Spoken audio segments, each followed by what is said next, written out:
Former President Donald Trump will be the 47th president of the United States. He won the key swing state, Pennsylvania, overnight, then Wisconsin, which was enough to put him over the top for the 270 electoral votes he needed.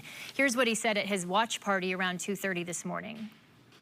Most of all, I want to thank the millions of hardworking Americans across the nation who have always been the heart and soul of this really great movement.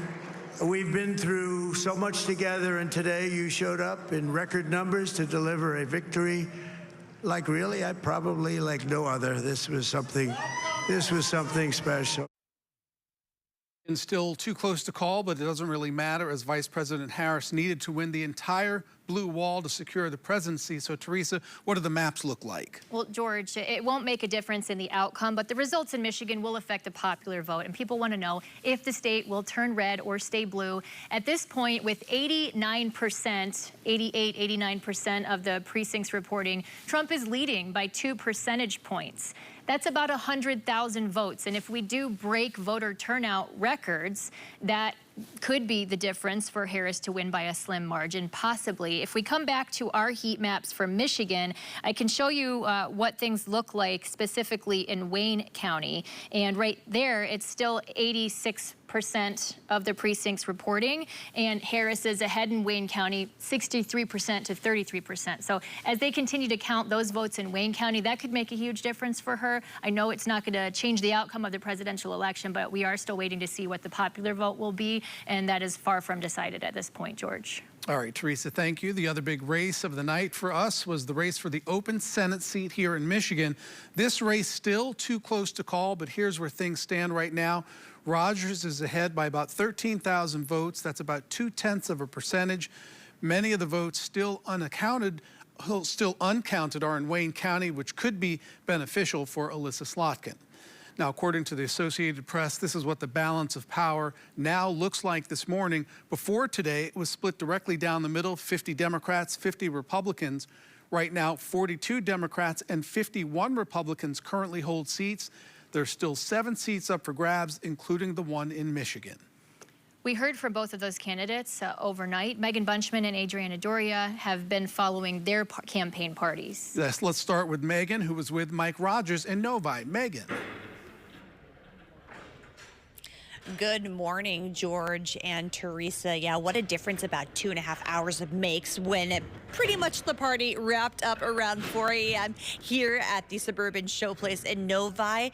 Rogers was ahead about 4% and about 300,000 votes. Now it's virtually a tie with just about 13,000 votes deciding who will take that U.S. Senate seat after Debbie Stabenow announced her retirement, serving 24 years in office in that seat. Now, if Rogers does indeed take this win, he will be the first Republican to do so in 30 years. And as you just mentioned, not just the road to the White House paved its way potentially through Michigan, but the road to flipping the U.S. Senate. Again, the Senate majority now switching over to the Republican favor, and with Rogers still potentially vying for another seat, that could only help the Republican Party as they start their new term in D.C. Again, we do not know the full results yet, because it's only about 13,000 votes that make the difference, but we will keep you updated both online and on air. Make sure you stay with us. I'm Megan Bunchman, live in Novi, News 8.